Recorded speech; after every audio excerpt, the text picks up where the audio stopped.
Be seated. Wow, what an evening. Our chief guest, the Honorable Mother Wangari Karua, the Iron Lady of the Kenyan politics,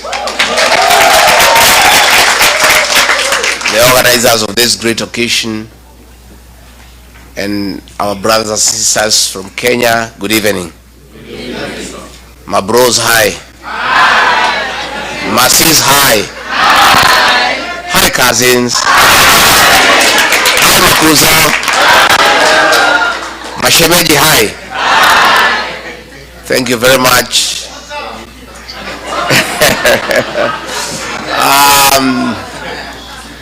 Diaspora, hi. We are very delighted this evening to join these great people. And once more, thank you for the very warm welcome. We are feeling very loved, taken care of. In fact, we don't feel like going home anymore. We may just have to hang around here. I want to be very brief. I came for this dinner to escort my sister, Mother Karua, because where we come from, the work of boys is to take care of their sisters. So I've come here to escort my sister and to make sure she is safe. So kama kuna mtu alikuwa na jama ya kupangia yeye, ni mimi na wewe. So our sister Mother Karua, thank you for asking us to accompany you here to come and talk to these people about business opportunities, about their lives here, and how we can engage back home so that we improve the lives of our people. And I say this morning that you guys are great, and you left Kenya to look for opportunities because we don't have sufficient opportunities in Kenya, and we all cannot sit in Kenya and keep on crying to each other. Those who are able to move out there and get better opportunities to improve their lives, it is the best thing to do. It is my position that the Diaspora Brigade is a very important component of our country's development and economic growth. In the 70s, number one foreign exchange earner for our country was coffee. In the 80s, number one foreign exchange earner was tea. In the 90s, number one foreign exchange earner was tourism. All that has been bypassed, and as we speak today, number one foreign exchange earner for our country is the remittances from the diaspora. So you good people are a very important component of our economic development. And it is my position, those of us who have some dairy cows, the cow that gives you milk, you must look after it. You don't just give it hay. You make sure it has dairy meal, it has lucerne. Nowadays, we even have mattresses so that they are able to sleep well. We have even gone a notch further. We play for them country music, Ken Rogers and Don Williams, so that they continue producing the milk. You don't shout at the cow, it will refuse to give you milk. So any serious leader, any serious government must take care of number one foreign exchange earner in our country, the Diaspora Brigade. So we are looking for a very serious partnership with diaspora so that we can grow our country. I know that you are feeling the weight of the high cost of living in Kenya, even as you are here, because I'm aware sufficiently that you take care of families back home. And therefore you know that the shopping you used to do with 10,000 3 years ago, now you need 30,000. So isn't it true? So in fact, forget about what people at the Treasury say about economic growth. Oh, we have 5.6% economic growth. Oh, the rate of inflation has gone down by 4%. If you want to know whether there is economic growth in Kenya or economic decline, talk to the diaspora people, they'll tell you. They only need to know how much they are spending as opposed to how much they were spending 3 years ago. And then they know that the economy is on decline. So we have a challenge as a country to get our country back on economic recovery and to restore our civil liberties. As we speak today, we are witnessing the highest level of violation of human rights ever witnessed since independence. And that is what Honorable Mother Karua and ourselves are fighting. So you know the situation back home. I don't want to speak much because we have our chief guest to speak. And I want to say we are around for a while to listen to the ground. You know, listen to the Kenyan people here, because you tell us what the Kenyans are telling you. But one thing I must request you, the fight to liberate our country and to restore our dignity is not an easy one. We seek your partnership. In your own small way, you have a voice back home. Any pay slip holder, anybody who changes the life of one or two people have some influence. You have great influence back home. Talk to the people back home whom you support and tell them to join us in the struggle to liberate our country and to restore the dignity of the middle class, to restore the dignity of the payslip holder, to restore the dignity of the Kenyan people. And once you do that, you will have played a very important role in the liberation struggle that we are on, to make sure that we have a government that listens to the people, we have a government that is accountable, that is transparent, we stop theft of public resources, we stop violation of human rights, and we respect our democracy and allow people to say what they must say. Kwa hivyo mimi sitaki nipitishe kutoka hapo, niko area kwa muda na sina haraka ya kuondoka unless mnifukuze. Na vile mmenitreat tangu nifika jana, I think I should have come here a bit earlier. I should have come here a bit earlier. So tumeshukuru sana. Na bebetofu tuka rehemu hai wa Kenya huko.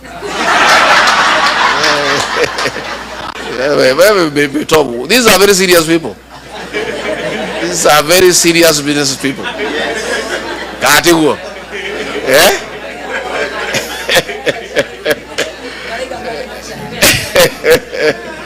And of course, our great son Samido has also been around here. He's a great guy. We really love his music. And you know, the other day they were trying to coerce these musicians to go and sing for them and lie to the people of Kenya that Shah is working. And I told them, you musicians, that is not your work. Your work is to sing for us so that we can sleep well. Yeah? Your work is to entertain us when we are relaxing, trying to struggle with what Kasongo has taken us through. So there is no you can be with the Kasongo and then you are coming to sing to the same people who are frustrated by Kasongo, isn't it? And these musicians, especially those from our region, 90% of their songs, and that is why we like them, are about love and relationships. Stick to that agenda. It's a good agenda. Sindio? It's about love, courtship, broken marriages, the normal things of life. As long as our artists stick to their script to sing for us the songs that we know, then they are on the right track. But we don't need musicians to come and tell us that the roads are being constructed. We can see them or not, isn't it? Do you need a musician to tell you Shah is not working? I mean, so I think Kasongo and Soprano had gotten it wrong. You know, because they have, you know, wamejaribu kutudanganya, wameona hatusikii, wanasema watafute akina Samido watudanganye. So Samido usiangukie hiyo mtego. Kenyans are too smart to be cheated by anybody. And even musicians cannot cheat them. Wamepita hiyo kiwango. So nyinyi mtuimbie mambo ya mapenzi na vile tutaishi pamoja, si ndio? Si ndio?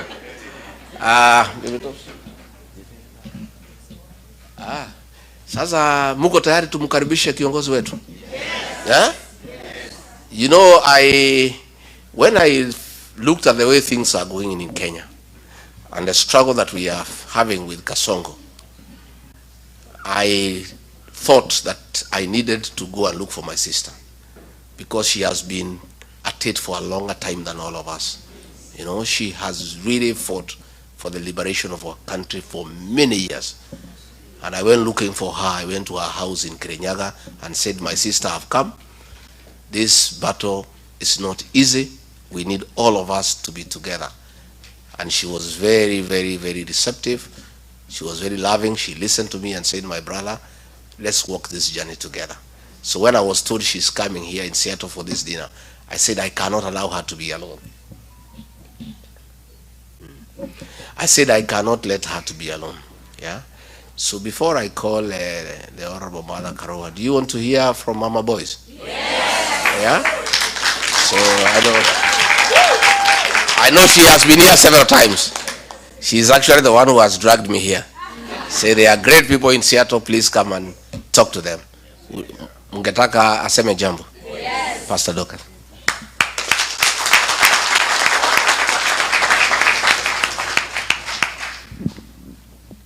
Good evening. Bwana asifiwe. Thank you very much, People's Deputy President, our bigger sister, and our friend, Honorable Mother Karowa, and the committee that has prepared this place, Baby Top, and our son, Samido. I believe that tonight is going to be a good night, and because we don't want to take very long, he has already spoken, and our sister is about to speak for the purposes of saving time. I just want to greet my boys who are here as Mama Boys. How are you? Are these women treating you right? If they are don't worry. We are going to have a talk. And I'm sure they are going to treat you right. And you know, mothers are very important. When you see women, you see the future, because they give birth to all of us. And therefore, they ought to be respected and honored. And women, when we give birth, we must respect and honor and make sure that every one of us has equal opportunity. And when you see these men, they are the seed carriers, just take care of them. It is a mother speaking. God bless you.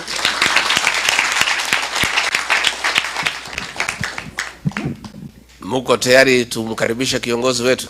Yes. Mnajua ngemi? Yes. Ni ngapi ya ngapi? Aya, mutikeru game. Roa bere. 2, 3, ya mwisho. Please give a heavy hand the Honorable Mother Wangari Karowa.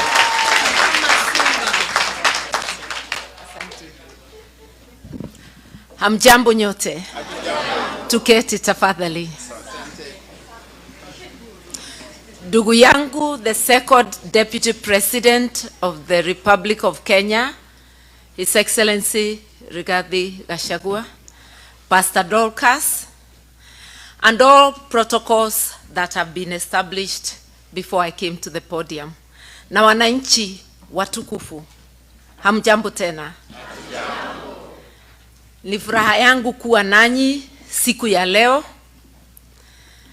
na nimekaribishwa vizuri kama vile mlikaribisha ndugu yangu. It's a rare opportunity that the two of us are here sharing a podium.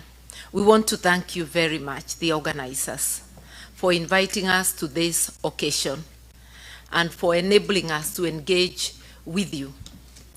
Na nitaanza na kastori kidogo. I was called to politics by times like this. During the Moi era, I had just ended my contract, my second contract as a magistrate, and I decided to go to private practice in '87. And the KANU regime was trying to encroach on the law society. As a young lawyer, together with other young lawyers, we started a movement of resisting being taken over by KANU. Ilikuwa imemeza maendeleo ya wanawake. The name had changed to KANU, maendeleo ya wanawake. Kotu had been swallowed, and Mutukufu expressed publicly that the next institution you'll be taking is the Law Society, because it was vocal. So as young lawyers, when our chairman of the day agreed to a government appointment, we felt that he was now leaning too close to the regime. I became active, organizing and leading to push back. And then I realized that you cannot practice your profession or your business in a vacuum. It is within the social, political, and economic context. And I therefore linked the environment I worked in to the politics of the day. And that's how, from activism within the law society, I went on to the wider questions of governance in the country. The rest is history. Here I am, still practicing. I'm still practicing the two professions, politics and law. And they intersect very well. Because as a lawyer, you are taught to represent.